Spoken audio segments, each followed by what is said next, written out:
Dear ladies and gentlemen, it's a great honor to be a part of the GSI panel Health and Wealth, Contributor of Health Business to Recoupling. To connect the dots between health and wealth, you have to think how affects health wealth. That leads me to my first statement. We need to foster investment in health. If we think about health as an investment, then we can consider how and measure how health affects wealth measured in GDP. We have to measure how health investments affect our welfare and wealth in the future. Today, I want to speak about it. And we should think about return on investments so that we measure how high is the return on several investments on a macroeconomic basis. And we should think about social impacts. So how does investment in health affect society? These are the wrap-up of my keynote speech. My name is Ostwald. I'm CEO of the WIFO Institute and professor at the Steinbach University in Stuttgart, Germany. It's a great honor for me to talk to you in the next 10 minutes and to be part of the panel. My speech has 3 parts. First of all, I want to talk about a new understanding of health. Secondly, I want to give you some facts and figures concerning the macroeconomic impacts of health investments to society. And last but not least, I will give you some conclusion for different stakeholders. If we talk about a new understanding of health, we should think not considering health only as a cost factor.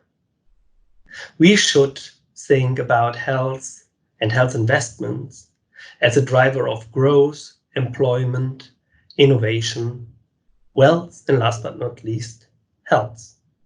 That's important, especially in pandemic times, that we do know that health investments stabilizes economies around the world.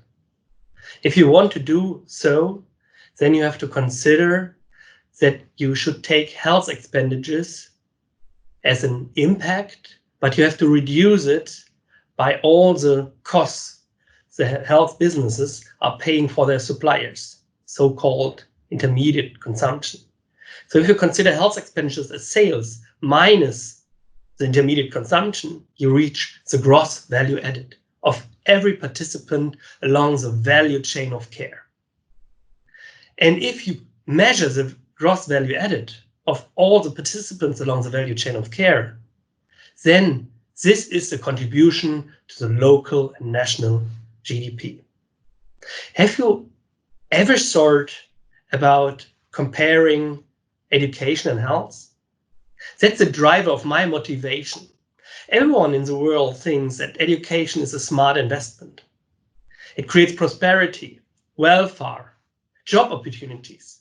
So investment in education is smart. But isn't health an even smarter investment? What is education without health? Nothing. Why do we talk all the time about wasting money in health? Shouldn't we consider health investment also as a smart investment like investments in education? That's my second statement. Now I want to give you some facts and figures concerning the macroeconomic impacts of health investments to society. If you think about the recent publication of The Lancet in April this year, they think that we should and must invest $11 trillion up to 2030 globally. $11 trillion. Isn't it a great opportunity for health and wealth? The WHO published that to reach the SDG 3, the Sustainable Development Goal 3, it's necessary to invest $370 billion every year in health. This is an enormous amount of money, and it's a great opportunity to establish health as a contributor to wealth. Why it's such an important topic for the G20 and other governments. If you have a deep dive in different countries in the world, the level of investment in health are very heterogeneous. So take Turkey as an example. They invest 4.2% of the GDP in health, and they are creating 4.1% GDP contribution. Isn't it a smart investment? Mexico invests 5.5% of the GDP in health and creating 5.3% GDP contribution. Also very good return on investment. Why don't they invest more if you see that the average in the world is 9.2%? So our estimates shows that in 2020, the global GDP contribution will be 9.2%. That means that every 10th dollar is created in the health sector.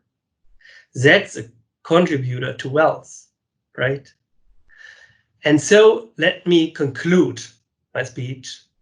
What can we do? What are my recommendations for different stakeholders? Take the organizations. First of all, the WHO promotes also that health investments is smart investment because it pays off. The OECD is handling this topic very good. But we need to have more organizations who think to help us building up a second pillar next to financing health, that we establish a second pillar for growth, employment, innovation, wealth, and health. For the governments and the G20, in my opinion, we should open our minds. We should think about establishing kind of a target or a goal or a commit to something like this. Think about that every country in the world commits that they invest up to 8% or 9% of their GDP in health. That would be something really innovative, new, and would push us in a better future because it creates growth, employment, wealth, and health. And think about the EU or other institutions around the world. The EU asks a member to invest 3% of the GDP in R&D. So maybe this could be a kind of a first idea to discuss with you. And I would love to discuss this point with you in the panel. Coming to my last point, and these are the health businesses, the companies. I think they have to be more open-minded than in the last years. To think to negotiate prices with governments and institutions, it's the best thing to do. It's necessary, right?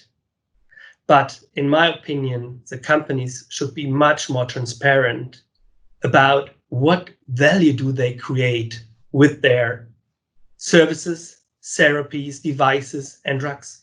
And we should try to measure these values. Because if you want to get a new investor, then he will ask, what's the value from my invest? So we need a value invest ratio or a return on investment, a kind of a health dividend. So I think also the companies and all participants along the value chain of care should focus more and more on the social impact of their doing. Thank you very much for your attention, and I'm really happy to discuss with you on the panel.